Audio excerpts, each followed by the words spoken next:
வந்து அதில் வந்து ஒரு பொருளாதாரம் ஈட்டுறாங்கன்னு அவர் சொல்லியிருப்பார் மேடையில் ஒரு ப்ரெஸ் மீட்டில்.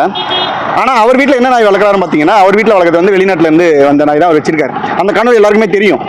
அதுலேருந்து என்ன இருக்குன்னா, நீங்கள் ஏதாவது ஒரு விஷயத்த உண்மைக்கு புறனாக வந்து விஷயத்தை தொடர்ச்சியாக சொல்லிடுறீங்க. அதாவது உங்களை நம்பி பல தம்பிகள் இருக்காங்க, அவங்களுக்காவது இனியாவது உண்மையை பேசுங்க. அவ்வளோதான் நான் சொல்லுவேன். வேறு ஒன்றும் உங்கள்கிட்ட நான் ஒன்றும் பெருசாக எதிர்பார்த்து போடல. நீங்களும் தமிழ் தேசிய அரசியல் செய்யுங்க, நாங்கள் வேணாம் சொல்ல. ஆனால் உண்மையாக தமிழ் தேசிய அரசியல் செய்யுங்க. நாங்கள் தான் உண்மையாக தமிழ் தேசிய அரசியல் செய்கிறேன்னு சொல்லிட்டு ஒரு போலியான பிம்பத்தை தயவு செஞ்சு இனி வரும் தமிழர்கள்கிட்ட ஏமாத்தாதீங்க, உண்மையாக இருங்க அப்படின்றது இது இந்த காணொலி மூலமாக உங்களுக்கு ஒரு கோரிக்கையை வச்சுக்கிறேன். அதுக்கப்புறம் இந்த யூடியூப் சேனல் வச்சிருக்கிற ஜிக்லோ துரைமுருகன் வந்து தொடர்ச்சியாக பல காணொலி பேசிட்டு இருந்தார்.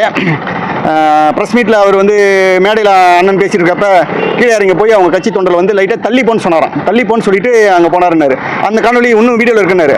அது ஒரு விஷயம் ஏதாவது பேசுறீங்கன்னா முட்டு கொடுக்கலாம், ஆனால் உங்களை மாதிரி ஒரு மட்டகரமான ஒரு முட்டு கொடுக்குற ஆள் எவனையுமே பார்க்க முடியாது. அவ்வளோ பெரிய முட்டு. யாரை தான் நீங்கள் விமர்சனம் பண்ணாமல் இருக்கீங்க? எல்லாரும் விமர்சனம் பண்ணி நீங்கள் என்ன பண்ணுவீங்க? உங்களுக்கு மட்டும் தான் வாய் இருக்குது, உங்களுக்கு மட்டும் தான் விமர்சனம் பண்ண தெரியுமா? எல்லாருக்கும் தெரியும். எல்லாம் நாகரிகம் கடந்து போகிறாங்க. எல்லாரும் அடுத்த கட்டமாக எடுத்து உங்களோட காணொலி உங்களோட விஷயத்தை எடுத்து பேச ஆரம்பிச்சாங்கன்னா இங்கே எதுவுமே நடக்காது. இவ்வளோ பேசுகிற தம்பிங்க, நான் ஒரு காணொலி போட்டால் இவ்வளோ முட்டு கொடுக்குற தம்பிங்களுக்கு நான் ஒரே ஒரு கோரிக்கை வைக்கிறேன், ஒரே ஒரு கேள்வி கேட்குறேன். நாம் தமிழர் கட்சி தொடர்ந்து யாரு? அது யார் உங்களுக்கு யாருக்கா தெரியுமா?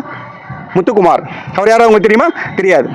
அந்த தம்பிங்கிட்ட நல்லா போய் யூடியூப்பில் போய் தேடுங்க. முத்துக்குமார்னா அந்த தீக்குளிச்சு உயிரிழந்தார் அந்த முத்துக்குமார் தான் உங்களுக்கு தெரியும். நாம் தமிழர் கட்சி தொடங்கத்துக்கு உறுதுணையாக இருந்தவர், தலைவர் கூட இருந்தவர், இங்கே வந்து இயக்கத்தை வந்து நாம் தமிழர் கட்சி இயக்கத்தை உருவாக்கினவர். அவர் வந்து இறந்தார். அந்த இறந்த கொலை குற்றவாளி வந்து அவங்க கிடையாதுன்னு சொல்லிட்டு கோர்ட் அவங்களை ரிலீஸ் பண்ணிடுச்சு. அப்போ உண்மையான குற்றவாளி யார்? உண்மையாலுமே நாம் தமிழர் கட்சியில் உங்கள் தலைவர் இருக்கார்ல, அவர்கிட்ட போய் சொல்லுங்க, இந்த கட்சிக்காக இந்த கட்சி இயக்கத்தை உருவாக்கினவர் இந்த மாதிரி இறந்துருக்காரு, அவருக்கு ஒரு மணிமண்டபம் கட்டுங்க, அவர் இருந்த இடத்துல எதுவும் செய்யுங்க அப்படின்னா அது எதுவுமே செய்கிறேன்னு சொன்னார். இது வரைக்கும் எதுவுமே செய்யலை. இதெல்லாம் போய் கேளுங்க. நான் அடுத்த காணொலியில் இதுக்கான விரிவாக்கத்தை நான் போடுறேன். அப்போ அந்த காணொலியில் இதுக்கான பல கேள்வி உங்கள்கிட்ட கேட்குறேன். இப்போ நான் இந்த கேள்வி கேட்டிருக்கிறதுக்கு இதுக்கு நீங்கள் உண்மையாலுமே முட்டு கொடுக்குற பசங்க நீங்களாம் என்ன பண்ணுறீங்க? இந்த ஒரு இப்போ நான் கேட்டிருக்க கேள்வி பதிலை வந்து நீங்கள் கமெண்ட்டில் போடுங்க. நன்றி, வணக்கம்.